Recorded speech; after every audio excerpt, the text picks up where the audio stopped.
In a world of podcasts, five guys dare to discuss the peculiar, the terrifying, the unknown, and probably a lot of sports and beer. Stay tuned. It's about to get crazy. The Drink Beer and Bullshit Podcast.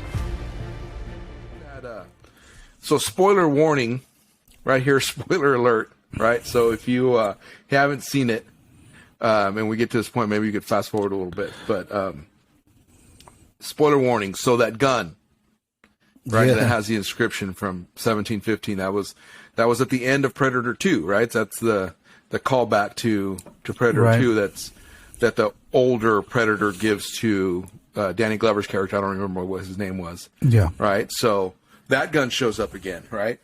So if you didn't know this, and I didn't know this until like a couple of years ago, someone told me about it. There's actually a backstory to that gun. Okay. And it's a fucking cool backstory. I don't know if you know it. No, I don't.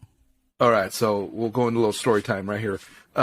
So there's a book or a graphic novel that came out after Predator 2 when he's gifted that gun that's got Raphael Adolini and the year 1715 written on it. So in the graphic novel, that older Predator, when he's younger, like it's 1718, so the graphic novel is called Predator 1718.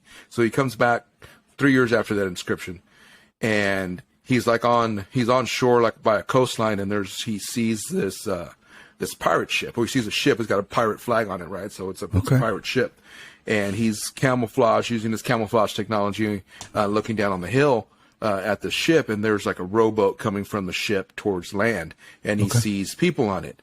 Then he hears them arguing. And what it turns out to be is the captain, who's Raphael Adolini. He's holding like this small treasure chest, and he's arguing with his crew. And he tells them, "You guys shouldn't have done that. That was a priest. We don't kill priests, right? This treasure, these things belong to the church, right?" And one of the crew members is arguing back with him, and he tells them,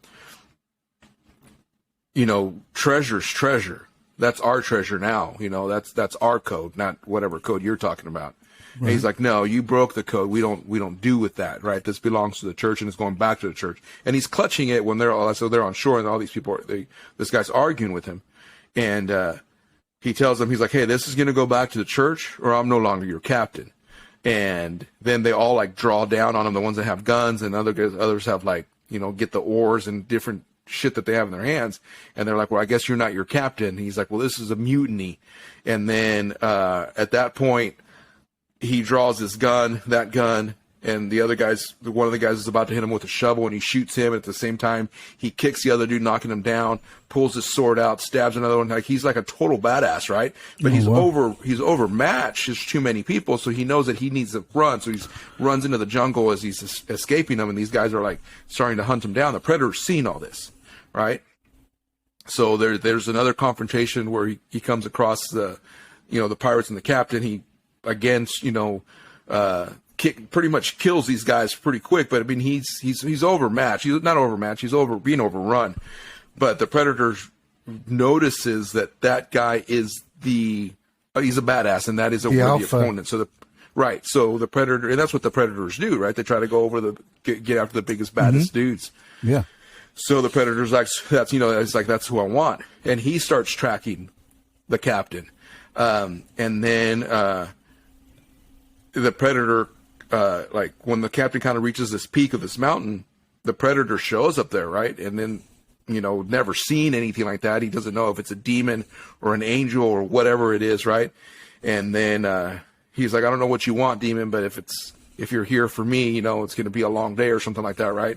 And he draws his sword, and the Predator draws his weapon, one of the staffs, and they start going at it, and the Predator is getting the better of the captain, but the captain's holding his own, right? Like, he's defending himself and causing some pain, some wounds to the Predator, but the Predator's still handing it to him, but he's super into it, like super fighting, and not giving up, and the Predator thinks he's got him down, and he just keeps fighting to his feet.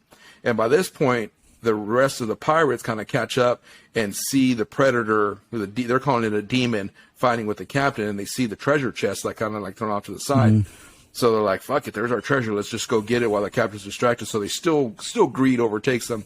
They go and they get the treasure, and as the captain sees it, he kind of turns his attention away from the predator, and he goes after them, and he just starts like, slaughtering them and, killing them and kicking them, and he's just fighting through them, like doing everything he can to get that treasure chest back. The predator, seeing this, starts helping him, and they end up, the predator and the captain start fighting the rest of these pirates, and they're at one point like back to back, like fighting all these guys, and they got everybody killed, and they're breathless, both of them standing there back to back. The captain's clutching that treasure chest that he recovered. It was a small treasure chest, and then like for a split second they forgot that these guys that there's a demon behind him, right? So he turns around and he draws his sword. And the predator's looking at him. The predator's respecting him, but he still knows that this is somebody he wants. He's hunting, whatever, He's still right? hunting him, but he doesn't. He doesn't want to make the first move. And then the captain's like, this is as far as we're getting. It's going to be you or me. And the captain runs at the predator like, fuck it, I'm either going to win or die here, right? This is my moment. But as the captain's running towards the predator draws his weapon. There was a pirate that didn't die and shoots the captain in the back. Oh, no. And he collapses, and the predator kind of catches him. The predator quickly kills the pirate that shot the captain in the back, right? And then he's holding the captain there, and then the captain draws that pistol out of his pants, and he hands it to the predator and tells him, take it, right? So the predator now notices that this guy had a code, kind of like the predators do, right? They don't hunt children. They don't hunt, the weak, or people that can't defend themselves. So he digs up a grave, puts a captain in there, puts a treasure that he, defended with his life with him. And he also, his staff, he tells the captain, take it, like in the predator voice where they kind of repeat what you say, and he puts it in there with him and covers him up and he buries him. Right, and then that's also the same line that he tells the Danny Glover character when he gives him the pistol. He's all, take it, right? Yeah. So I think that's such a fucking awesome story.